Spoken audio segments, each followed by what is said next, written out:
You are listening to Fantha Tracks. Because of the following special program, Wonder Woman and the Incredible Hulk will not be presented this evening.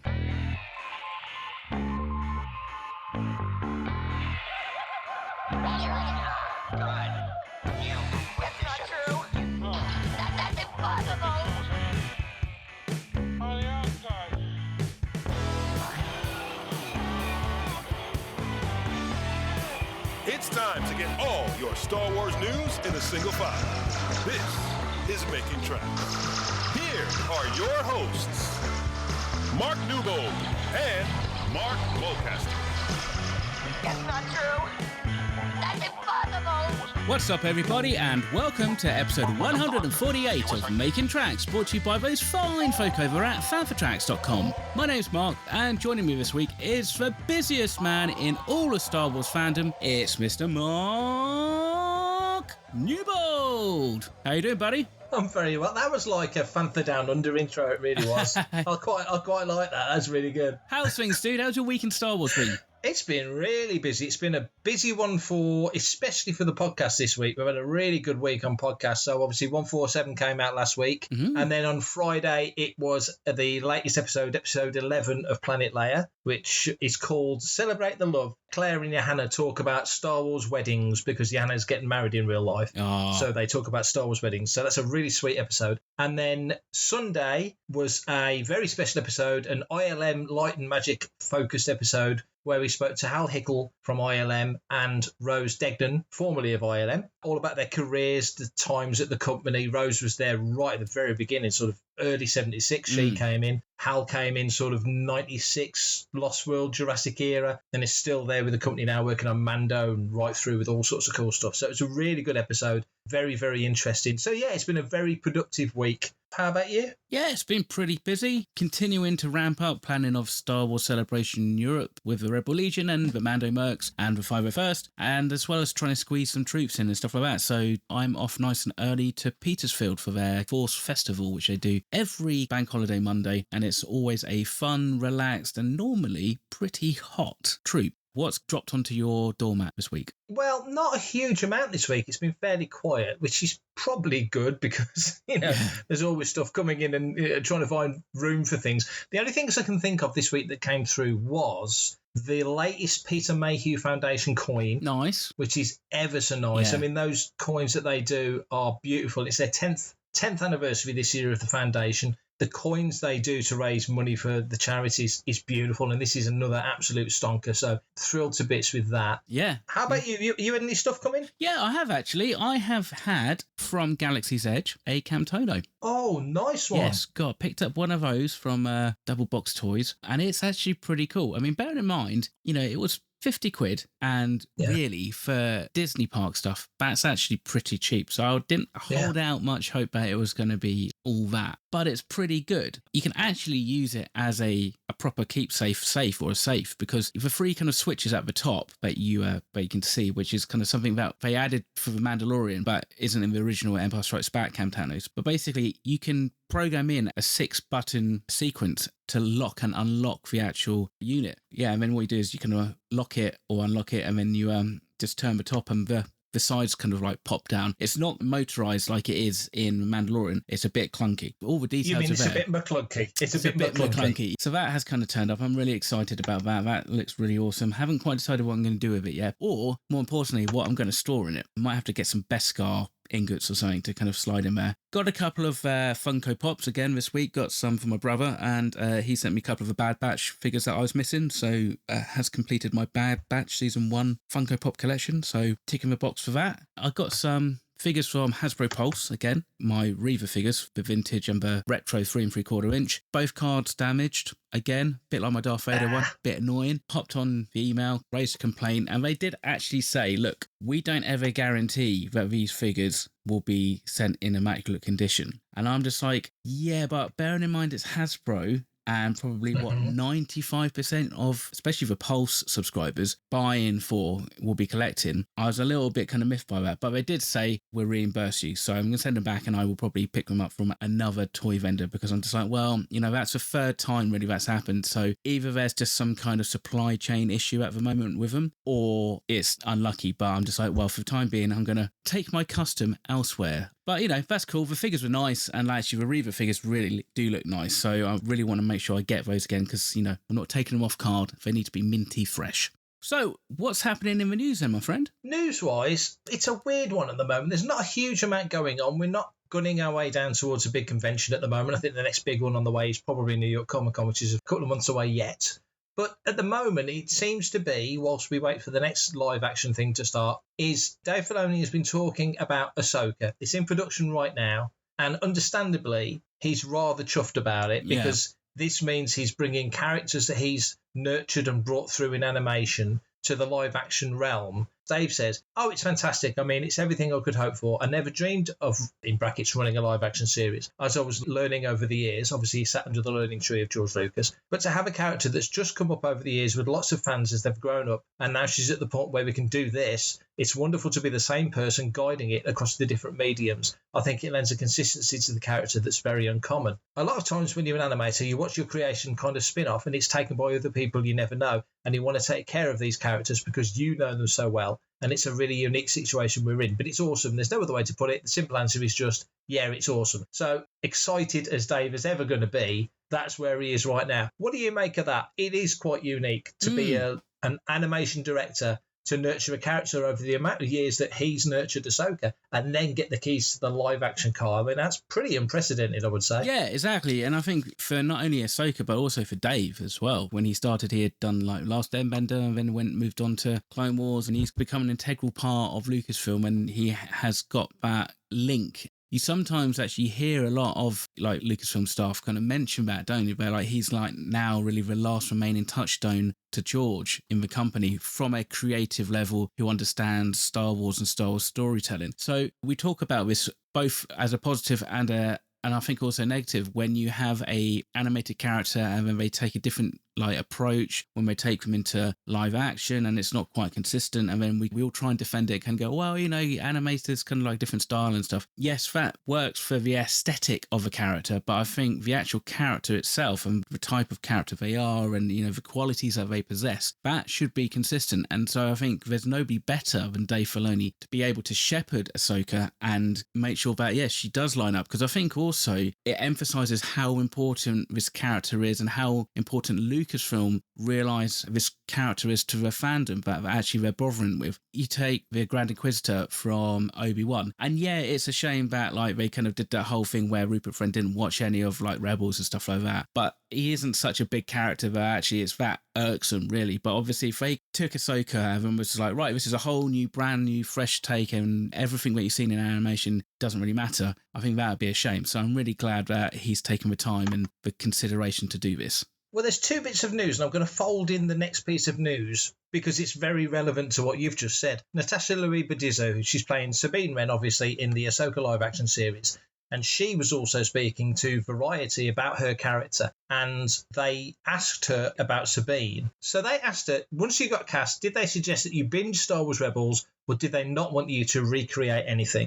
And Natasha said, I think it was somewhere in between. It was like, it's obviously great if you watch the show, but the live-action version is always going to be a completely new and fresh thing that has to find its own truth and not try to replicate what has been created. As much as we honour it and as much as we use it, it's almost like a memory book. That's what I feel Rebels is for me. It's just this kind of free prep that I'd never even had to do as an actor because it's all been done for me. My character's memory is already recorded, so they encouraged it, but obviously I did watch it because how could I not? So it's somewhere in between. So whilst Dave is saying the thrill of bringing Ahsoka, he's talking specifically about the character Ahsoka, but the thrill of bringing Ahsoka to live action, which of course he's already done in Mando and Book of Boba Fett, so that's kind of set now with Rosario Dawson's version. But you switch to Natasha playing Sabine, a character that's very vivid and much loved by the fandom. If Leland Shee wrote up a list and said, these are the key episodes you could really do with watching, watch these 20 episodes. They're only half an hour long each. You've got 6 months to prep. So watch these 20 episodes over the next 6 months whilst you're training for the lightsaber fights, and this will give you a really good idea of where your character's headspace is. It's not a massive ask, is it?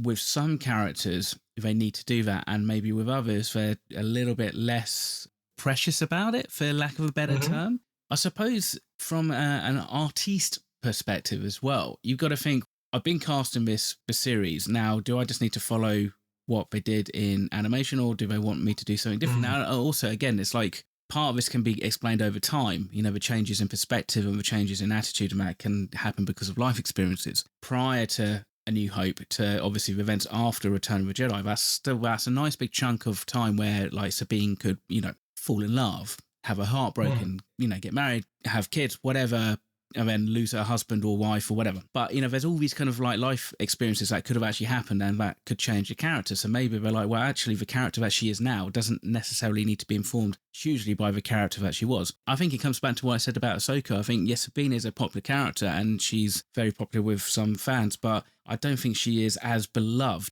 as, say, Ahsoka is. I think another thing to consider as well is that when you're watching animation is a presentation, isn't it? It's a style of presentation, different to live action. And it's also a bit like when you read a comic, if you read an issue of, let's say, Dr. Afro, I'm catching up on my Afros, really enjoying it at the moment. Just got to the start of the whole Spark Eternal thing and I'm really enjoying it. It's great fun. And a lot of those characters in there, if you don't read the comic month on month, and you've got to kind of go back and get used to the character names. So what a lot of comics will do is on the first panel, they'll have so-and-so turns to so-and-so and says their name. This is how I always read it in comics. They're not saying it because that's actually what they say to each other. They're saying that because it's a device for you, the reader, to go, oh, yeah, that's Johnny. Oh, yeah, that's Jill. You don't see a lot of narrative boxes in comics anymore. It's kind of an old-fashioned thing. And thought bubbles, they're kind of gone. It's literally just what the character says. So in that sense, I don't think, in the same way that you listen to an audiobook, and I don't think that the audiobook voice of the character is what the voice would be if they were actually a character in a live-action Star Wars show. Because, for example, Mark Thompson, bless him, there's always the George Takei character, there's always the Matthew McConaughey character, there's always the Jack Nicholson character. You know, he's got a bunch of voices that he uses, you know what I mean, to interpret and get over the characters. Yeah. Sounds like I'm knocking him. I'm not. I love him. I know. He's ace. Yeah. But you know what I mean? So you get those presentations, interpretations of the character. That's just three random examples, but I think you're right. Any actor, and let's say Natasha, if she hasn't at least had a flavour, a sense of feeling, a viewing of what Tia Sakar did with Sabine, to go, okay, she's this quick, you know, she can look after herself, she's artistic, all the obvious touchstones of Sabine, if that's not at least hinted at, we don't want exactly the same because it's live action, it's different, it is fresh, but maybe the mixture of styles is kind of where Filoni's probably getting the most joy from. So it is a weird little mix. There's not one hard and fast rule, I don't think. I think it's probably quite unique for each character, isn't it? Yeah, I think so. I guess they probably have to look at the character. And I think one of the critiques we had with the Sabine character in Star Wars Rebels was actually she didn't really get a huge amount of character development. They gave her that one Darksaber arc near the end, but for the most of it, she was this kind of plucky character that, you know, bounced off of walls and was doing like parkour and like MMA type stuff. And that was about it. And oh yeah, she does a bit of graffiti and her hair's a bit funky. It seemed like for most of that series, that was pretty much all we had. So to some degree, there probably isn't a huge amount of backstory that you need to really carry over and look at. I mean, I'm sure you could probably pick any episode with Sabine if you're Natasha and kind of watch it and kind of go, okay, I pretty much get like the gist of what this character's about. But then like you said, you have Ahsoka, and, you know, Ahsoka was the gateway that we saw the Clone Wars through. You know, the whole point of the Ahsoka character was to grow with the Clone Wars. And as, you know, some fans who were younger started watching the Clone Wars, they were growing with Ahsoka. And so you can kind of understand where that crossover is. I'm really excited just to see like what the embodiment of what Sabine is going to be and how Natasha's going to play her. Hey, this is Lauren Mary Kim, and you're listening to Fantha Tracks. 3 weeks tomorrow, Andor launches on Disney Plus with 3 episodes from the first season, the first of 2 seasons, but at one point it was thought that there would be 5 seasons. Whether it would have been 5 seasons of 12 episodes or 5 seasons of 6 episodes, who knows? But Tony Gilroy, when asked about this, made it very, very clear that the thought of trying to do 5 seasons of this show Well, it would have killed them. Here's what Tony said. I'll build the first season, get it up and rolling, and then someone else can take it over and they can go and do it.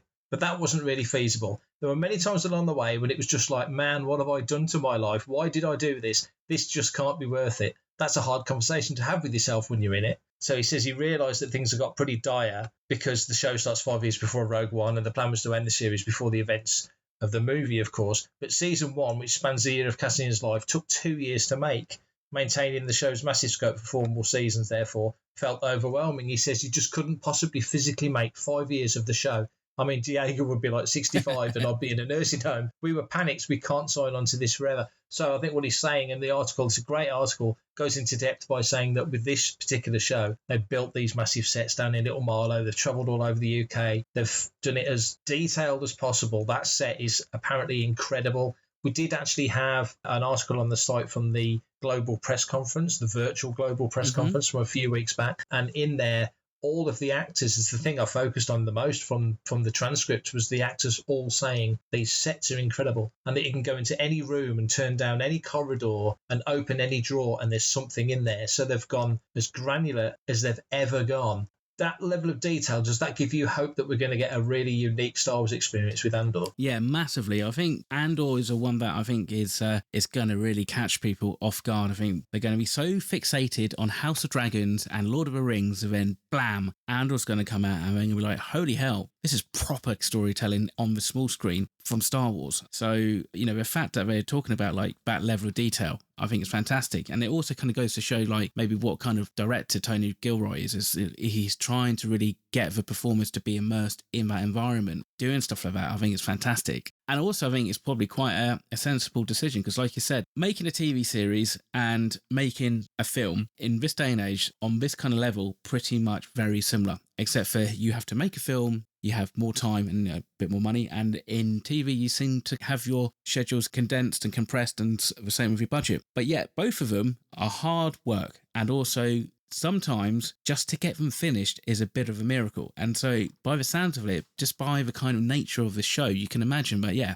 staring down 5 years as a commitment to a director is quite hard work. That's 5 seasons, and that's quite a lot of content. And so you kind of also have to think, well, that's a bit of a risk and a bit of a gamble by Lucasfilm and Disney Plus, really, is to kind of say, we've got faith that this show is going to hold the audience for 5 years, you know, and the stories are going to be engaging and going to be relevant in 5 years' time, based around everything else that's going on in Star Wars. So just what they're doing seems to be like they're going down the right track with it. I'm really excited for when this does finally get to our screens later this month. Yeah, he does mention that second season, and I think it's very clever. He describes what they called an amazingly elegant solution, which was that breaking up of the second season into those 4 3-episode arcs. And he describes this. He says, when we come back, it's a year later, and it's a Friday, Saturday, and a Sunday. And then we go away for a year, and then we come back for 8 days. And then we go away for a year, and we come back, and it's 4 days. So basically, these next big bunch of stories set 4, 3, 2, 1, and by all accounts, the final episode of season 2 takes you to within minutes of the start of Rogue One, the Ring of Kafrene stuff, presumably with Cassian and Tivik. That is such a clever way of doing it because they're all going to feel different. They're separated by a year. So with season 1, for example, they're showing those first 3 episodes because those first 3 episodes do function as a chunk. Yeah. The 4th episode feels very different. It's moving the story on and it's a different place. And it sounds like the next year, it's sequential. It's within hours or days of the first 3 episodes, whereas this, you'll have 3 episodes. So September, the first 3 episodes are year 4. And by the last week of September, you're stepping forward a year in time to year 3. So it's going to have a different feel. A lot could have happened in the galaxy. Yeah. Things could have changed. New characters could come to the fore. Characters from Rogue One will start to come into it. You know, we kind of know K2 is going to come in at some juncture. Saw Gerrera he's in season 1, we know that. But another animated character, going back to our previous conversation. But other characters are going to come in and be more involved and more key to where we're taking the story, which is, of course, Rogue One. But yeah, I think the level of detail really does set this show apart from... Not to say that everything that hasn't come before has been incredibly detailed and incredibly well designed. I mean, that's a Star Wars staple, isn't it? The design. Yeah. But this feels very different to me, this one. Yeah, it does. I mean, actually, in that Variety article, Tony Gilroy kind of says, I don't think it's a show for 9-year-olds. So I wonder how that is actually going to, resonate with some people. I wonder if this is the kind of show and the tone of Star Wars that is darker that we've really not really had at all, and probably actually with the exception of Rogue One. I wonder if that's going to then create a bit of a line in the sand where some people are like, well, Star Wars is meant to be for kids and it's meant to be light and stuff, and this is too hard going and too dark and that. So I'm going to be really interested just to see how it all kind of narratively plays out and how tonally it works. The reviews that have come out from people who've lucky enough to see those first 4 episodes from a press screen is, some people have been a bit mixed about it. So let's be fair, everybody in Star Wars and Star Wars fandom these days has an opinion and a right to voice that opinion. So it doesn't necessarily make their opinions any more valid just because they write for IGN or Den of Geek or anything like that. It could actually be something that for some people it will be the best thing since Rogue One. And for others, I wonder if they'd be like, it's just not quite my Star Wars. I might as well say I've seen the first 4 episodes and there's a definite tone to it. It's a gritty tone. It's a grimy tone. It's dirt under the fingernails. It's very real. And Gilroy talks about wanting it to be about the regular working people of the galaxy, which is 99.9% of the people in the galaxy, living their lives like we are. And he really seems to want to get into that minutiae. How do the real people deal with these things? So it's fascinating me in that sense. There was one moment where I literally said to the screen, holy shit. Like in places it's full on, so I get what he's meaning by that, and it's a thriller. You could take the Star Wars out of Andor and transpose it into a real world setting quite easily, and it would work and function as a thriller. You take all the Star Wars staples out, and the mechanics of the story aren't unique to Star Wars. There's things in it that are, of course, notably Star Wars, but basically you could transpose it to something else. So it does feel very, I'm waggling the air quotes, real. And going back to what you said about the 9-year-olds watching it, the Galaxy of Adventures isn't for me. Forces of Destiny isn't for me. And that's fine. But they're not for the 11-year-old kid that George made Star Wars for either. And there's numerous other Star Wars animated things that are made for much younger kids. And so Star Wars is for everyone. This is the whole thing that people have either used as a stick or a carrot. But I think it's a good thing to aim for. And sometimes you do pitch younger. And sometimes you go straight down the middle for the obvious audience. And other times you do something like Andor. I wouldn't say it's post-Watershed. There's nothing in it that's, it's not House of the Dragon. Good grief, I saw the first episode of that and blimey. There's nothing like that in there, but it is definitely more mature from what I've seen so far of how people are talking about it, the people within the show, the actors, and especially Tony Gilroy. Going for that more mature tone works really well without steering away too far from what Star Wars is. It's still definitely Star Wars. You look around, the architecture's all there. The familiar, iconic things are there. But I'm fascinated to see what the wider world will think of this. I'm Gareth Edwards, and you're listening to Making Tracks on Fantha Tracks Radio. John Boyega, he appeared on Sirius XM last week and was asked about a potential return to the Star Wars galaxy. Now, bearing in mind, last week we spoke about Oscar Isaac saying that he is open if the right storyline comes along. Cha-ching. But John Boyega, on the flip side, made clear that at this point, and the first thing he says is, at this point, I'm cool of it. I'm good of it. I think Finn is at a good confirmation point where you can just enjoy him in other things, games, animation. But I feel like 7 to 9 was good for me. And then he mentioned some of the other great actors he's worked with, including Viola Davis and Jamie Foxx. And he says versatility is my path. So he's found great success in other roles and he's enjoying that. Had a bit of a torrid time in the sequel trilogy. So you could understand him not wanting to rush back to it. And maybe nothing's been offered, nothing's been floated to Oscar Isaac, but he's just saying he's open to it, What do you make of this? Do you think John's doing the right thing for the long-term progression of his acting career? Do you think it's a bit churlish to be so dismissive of it? Is he being dismissive of it? Because he does stay straight away at this point. He's just saying, right here in 2022, I'm good.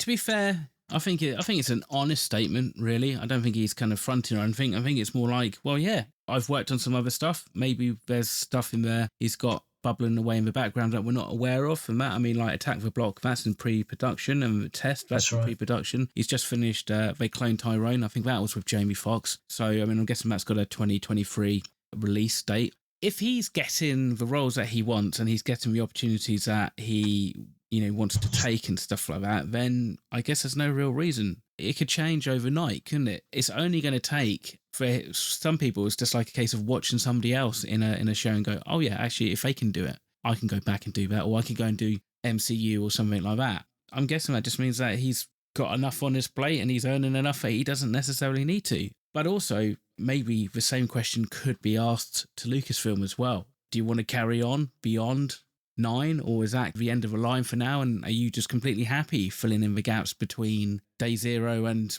the Battle of Exegol? Doesn't really seem to be any push to do anything beyond that yet. So maybe that's just also it. I mean, I don't think we could probably have John or any Star Wars character who's been in a substantial role in the sequel trilogy or any other trilogies could have really take on another role in another time frame. I don't necessarily think that would work. I really liked Finn as a character. I really liked John as a person. So it'd be great to see him back in Star Wars at some point. I get what he's saying, because you look at the original trilogy actors, and of the three, the big three, the one that obviously went on to major success was Harrison Ford. By the time you get to Jedi and you're leaping beyond that, Carrie, it kind of felt like acting wasn't the thing that lit her up. It was more the writing than the acting, even though she'd go on to do When Harry Met Sally and The Burbs and, other great stuff, and she'd be in great roles. It never felt, to me anyway, even then watching her, that was where her heart lay. Once Postcards from the Edge came out and that started and the writing really took over, that felt, to me anyway, that's where her real talent lay and her skills were best utilised. Mark Hamill went onto the stage and then became one of the most successful voice performers in animation probably ever. And Ford is Harrison Ford. He's all unto himself. And you look at the prequel trilogy, and Ewan's won awards for his acting. Hayden stepped right away to become a family man and lived on the farm, did the McCartney thing, and just stepped away from it. Natalie Portman goes and wins an Oscar. So it's a tricky path to navigate. And you look at the three and think, well, Oscar Isaac's got a great career. I mean, he's really got things where he wants them, where he probably has the least baggage. And Daisy could probably get a role wherever she wanted. She's enough of a name and enough of a box office draw. And I'm surprised almost that we haven't seen more of her. I'm surprised there's not been more of her. But Boyega, this is just the start for him. I mean, okay, Attack of the Blocks for us, the real start. And I'm glad he's doing a second one. That'll be fascinating. But it's going to be really interesting to see where his career is in 10 years' time. Yeah, it's not for him now. That's not to say it's not for him when X actor goes, you know what? I really fancy doing this. All of a sudden, you're getting the gang back together and there's one holdout. Okay, everyone's got a bit of leverage. Everyone's got a bit of bargaining power. It's show business after all, so that's understood. But I don't know. I mean, I really hope that there is something. We've got D23 coming up fairly soon. I'm not expecting a sequel trilogy series to be announced, but it wouldn't surprise me if there was a series set after the sequel trilogy. That wouldn't surprise me one jot. I still want to see that Mystery Machine Scooby-Doo type thing with Rose and Claude and all those characters going around the galaxy solving mysteries. I think that'd be hilarious. But there's got to be something for them to do, don't you think? Well, yeah, absolutely. And let's be fair. There's always evil to vanquish. It's a big galaxy. There's always going to be the potential of dark side force users dabbling with stuff they don't fully understand and getting themselves into all kind of sorts of mucky situations and what have you. And you still got to quell the unrest with the Gungans and the Ewoks and stuff like that. I mean, a nice bit of genocide never goes amiss in Star Wars. But I suppose it is that thing, isn't it, of like, I think they almost need to get like the nostalgia for the sequel trilogy. But then I suppose if people aren't asking for that or aren't begging for that right now or in 5 or 10 years' time, maybe that's just because we've got news stories that is keeping people engaged and everybody's happy with those. Hey, if John comes back and Daisy, I'd love that. For everything in one location, daily news, reviews, interviews, podcasts, video and social media feeds, bookmark FanthaTracks.com for Star Wars news 24/7, 365. Okay, so this week we don't have a listener's question. We have a host's question. This comes from Carl Bayliss of Desert Planet Discs, Mooncat himself. His question is, unless I've missed it, you haven't discussed the should Vivian Lyra Blair now be Leia for all future projects question, or does the rumour that Millie Bobby Brown has been in talks with Lucasfilm mean that she's been lined up to play Leia or maybe young Padme in some other series? A few years ago, Millie Bobby Brown felt like an absolute shoo-in to play Leia, and I did the maths where Millie Bobby Brown, Alden Ehrenreich, and Donald Glover, difference in ages between them is exactly the same as it is between Harrison, Carrie, and Billy D. Williams. But I look at Millie Bobby Brown now and think, you don't look like Leia. You don't give off Leia vibes to me anymore. She's grown up physically. She doesn't look the part like she did when she was younger. So maybe Padme is a potential for her because she certainly looks more like Natalie than she does like Carrie. Do you think there's some logic to thinking now we've got Vivian Lyra Blair, we should stick with her as the young Leia? Well, I think it depends upon the vehicle. There is a bit of an age difference between Millie and Lyra. For example, if you want to maybe do something where you've got a young Leia, go with Miss Blair. If you want to do something maybe Leia in the Senate kind of shenanigans prior to New Hope, go with Miss Brown. It could be both. It's a big ask, isn't it? I mean, do you do what they did with Mandalorian and recast Luke Skywalker and then use deepfake to try and make them look a little bit closer to Carrie? I suppose, that is still very labour intensive and takes a lot of money and time and what have you.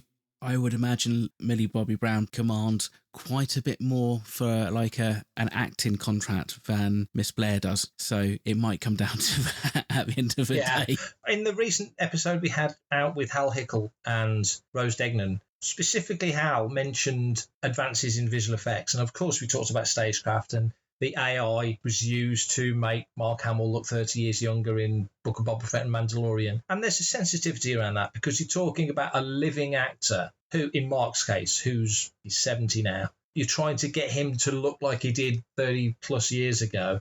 And whilst he seemed very engaged in the process, and I'm sure was well recompensed for his time and efforts, nevertheless, there is a sensitivity to that. But if you've got an actor like Millie Bobby Brown, for example, who is a name, who's been in Godzilla, been in Stranger Things, and done really well, you can't be CGing her face to make her look more like either Vivian or Carrie or anybody else. By the same token, one of the things that Hal mentioned was that we're very close now with this AI aspect to visual effects, that the AI element is becoming so clever that very soon you will be able to take an actor and they won't need to be on a blue screen or a green screen. They can be against any background, and the AI is clever enough that it knows where the edges of that person is and can pull them out of any background. Now, if that becomes a thing that works, and Hal was saying he's in tests of it and he said it's fantastic, that becomes a thing that all of a sudden, pick an example, you could take old episodes of Star Trek and pull the classic actors out of the backgrounds and redo all the backgrounds so they look awesome if you want. And if you can do that with actors, then you can do that with actors on earlier Star Wars stuff, and all of a sudden pulled out of the shot, there's Mark Hamill as he looked in 1977. And if AI is clever enough that it can change the way the mouth moves, and you've got Reese Beecher getting better and better all the time with more data being inputted into it, then all of a sudden there's more data. It's all about data, isn't it? Yeah, I mean, it is. It's data and process and bottlenecks and stuff like that. Now, the thing is, right, okay, let's be fair. Okay, we are 6 years since Rogue One came out, which is the same time as Carrie passed. The thing is, the further away we get from that unfortunate time, you start to think, well, are we now sacrificing the character by preserving the memory of Carrie, even though I've never heard her say on any kind of record, and I could be completely wrong, and somebody call me out if I'm completely wrong, but I would never think that Carrie would turn around and say, when I die, I don't want anybody else to play Princess Leia. I would kind of think she would kind of get a kick in actually passing that on to somebody else. That's the thing, isn't it? Problem was, when we looked at Solo, they were kind of casting a character that is going to be in the ballpark age of Harrison Ford, and they should look closer together and stuff like that. But what we saw with Kenobi, with little Leia, she is so young and so removed from what we see Carrie in 1977. They have recast Leia, but they've done it in a clever way, whereby it's like you would never draw comparisons between Lyra Blair's performance and what Carrie did, because it's different. So maybe the doorway has kind of been left open just ajar, but actually they could do that. And I think maybe some people just need to kind of become a bit more comfortable with it and ask them, what do you want? Do you want more Princess Leia stories on the screen? Or do you want to basically now sacrifice that character just so we have the memory of Carrie preserved? It's a difficult one, but ultimately, characters should be bigger than the actors that portray them. Hi, this is Guy Henry, and you're listening to Fantha Tracks. Enjoy. I think this episode, weirdly, talking about the animated characters translating into live action and various other things we've talked about today, it feels like a theme without realising there was a theme because, yes, Leia has been recast with Vivian coming into that role. With Mark Hamill, it's different because Mark Hamill's still with us. Yeah. And Hamill's happy to work with them. Exactly. And ILM clearly want to make this work. I think you'll probably look at, and this is probably a weird comparison, you look back at Young Indy and go, that's where they really started working on digital backlight. Yeah. And 7 years before Phantom Menace. And then that really nailed it and you realise the scope of what they'd done.